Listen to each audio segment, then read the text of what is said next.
안녕하세요. 안녕하세요. Writing A to Z의 리아와 디아입니다.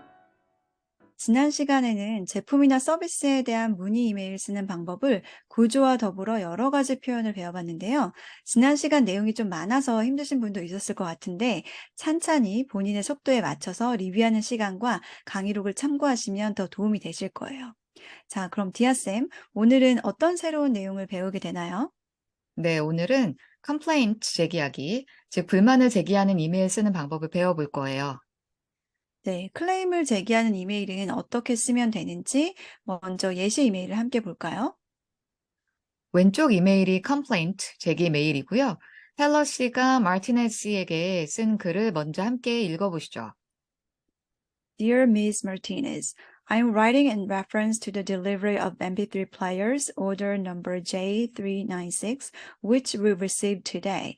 Unfortunately, you sent us the wrong quantity. You sent us 20 K60 MP3 players, but we ordered 30. I have attached a copy of the order form for your reference.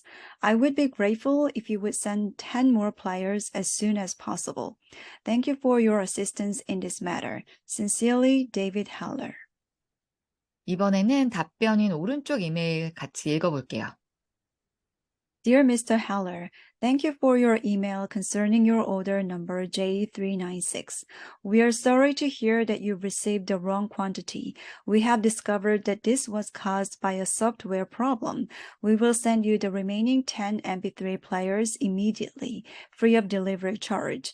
Please accept our apologies for the inconvenience. We look forward to doing business with you again in the future. Sincerely, Suzanne Martinez. 컴플레인트 이메일 내용 확인해 보죠. 강의록 있으신 분들은 잠시 멈추고 강의록에 있는 comprehension question을 스스로 풀어보신 후에 영상 보시면서 정답을 확인하실 수 있어요. 리아쌤, 어떤 주문에 대한 이메일이죠? 주문 번호 J396인 MP3 플레이어요. 첫 단락에 있어요. 그럼 그 주문에 어떤 문제가 있는 건가요? 두 번째 단락 첫 문장에 보면 You sent us the wrong quantity라고 수령한 개수가 다르다고 되어 있어요. 헬러 씨는 이메일에 어떤 서류를 첨부했죠? A copy of the order form, 주문서 사본이요. 마지막으로 헬러스는 마르티네즈에게 어떤 걸 요청했나요? Send 10 more MP3 players as soon as possible. 누락된 나머지 10개 MP3 기기를 가능한 한 빨리 보내달라고 요청하네요. 이번에는 답변 이메일 내용을 확인해 보죠. 배송 문제가 발생한 이유가 뭔가요, 리아쌤? 두 번째 단락 두 번째 문장에 있어요. We have discovered that this was caused by a software problem. 소프트웨어 문제 때문이었어요. 그렇다면 나머지 MP3 플레이어는 언제 보내주고 배송비는 누구 부담이죠? 그 다음 문장 We will send you the remaining 10 MP3 players immediately, free of delivery charge에 나와 있어요. 무료 배송으로 바로 보내준다고 합니다. 내용 이해를 돕기 위해 직독을 하기보다는 시간을 좀 할애해서 질의응답을 해봤는데요. 어떠셨어요? 표현이 눈에 들어오지 않는다면 영상을 잠시 멈추시고 천천히 다시 한번 읽어보세요.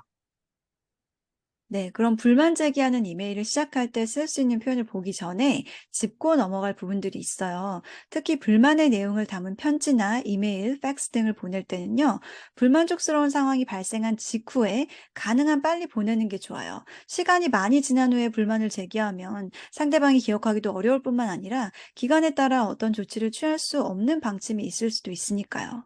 맞아요. 또 불만의 내용을 전할 때는 상황을 아주 명확히 설명해야 돼요. 그리고 여기에 원하는 해결 방법을 제시하면 더 좋겠죠? 네. 그리고 보통 불만을 제기하는 사람의 입장에서는 감정이 상한 상태로 쓰게 되는 경우가 많겠지만 언어적으로 표현할 때는 정중한 표현으로 쓰되 불만을 제기하는 것 자체에 대해 사과하지는 마세요. 정당히 요구할 건 요구할 수 있어야 합니다. 그렇죠? 맞아요. 불만 제기할 때도 다른 주제의 이메일과 마찬가지로 글을 쓴 목적을 처음에 바로 보여줘야 합니다. 표에 보이는 A, B, C 표현 중 하나를 선택해서 첫 문장을 시작하면 돼요. I'm writing to complain about 뭐뭐에 대한 불만을 제기하기 위해 씁니다. I'm writing about a problem with 뭐뭐의 문제점에 대해 씁니다. I'm writing in reference to 뭐뭐에 관해 씁니다. 그럼 예문 한번 읽어볼게요. I am writing to complain about order number 7214649. It arrived yesterday. 해당 주문에 대한 추가 정보를 두 번째 문장에 적었어요. 그런데 추가 정보를 주제문과 합쳐서 한 문장으로 만들고 싶다면 관계대명사 which를 사용해서 연결할 수 있어요. I am writing to complain about order number 7214649, which arrived yesterday. 이때 which는 바로 앞 단어인 주문서를 얘기하는 것이고 and it을 한 단어로 바꾼 것이라고 생각하시면 돼요. 특히 주요 정보가 아닌 부수적인 정보인 경우에는 관계대명사 앞에 컴마를 사용해서 추가 사항이라는 걸 보여줄 수 있어요. 글의 목적이 어떤 문제에 대한 불만 제기라는 것을 밝힌 뒤에는 상황을 구체적으로 설명해야겠죠.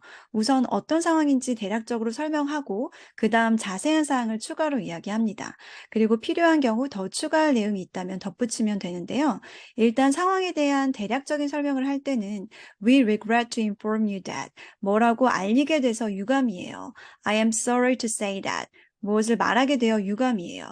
Unfortunately, 유감스럽지만 으로 문장을 시작할 수 있어요. 예문을 한번 읽어볼까요? We regret to inform you that the goods were damaged. 상품이 훼손되었다는 상황을 설명하고 있어요. I'm sorry to say that the shipment arrived late. 배송이 늦게 되었어요. Unfortunately, you sent us the wrong model. 모델을 잘못 보내줬어요.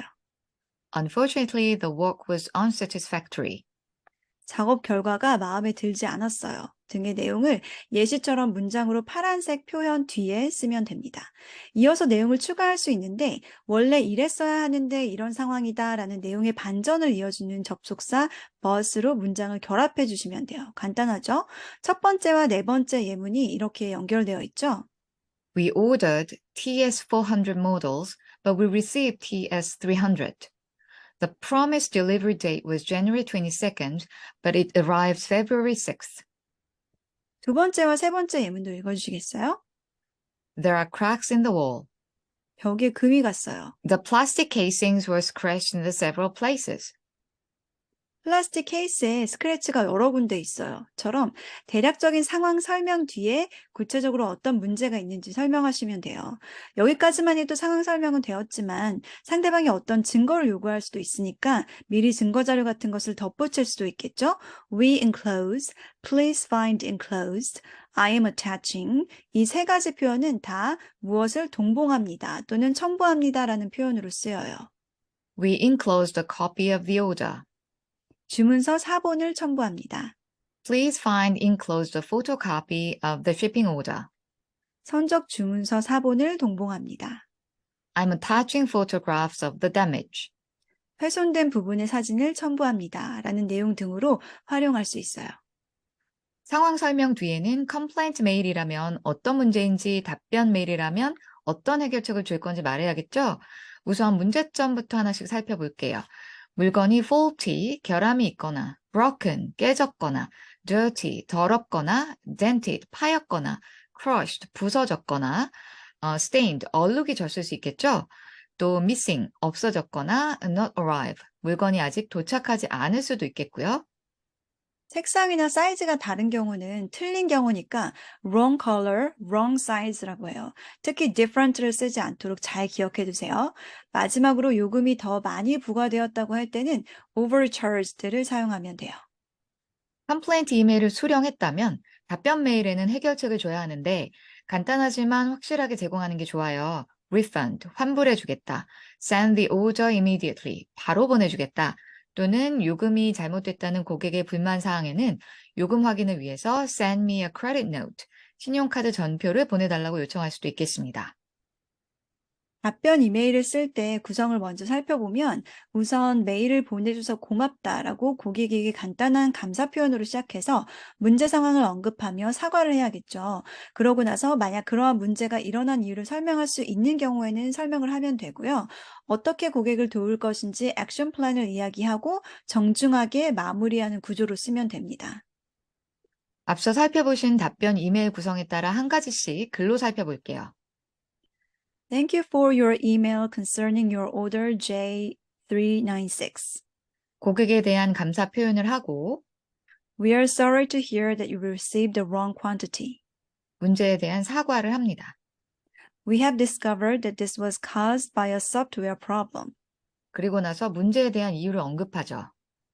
We will send you the remaining 10 MP3 players immediately, free of delivery charge.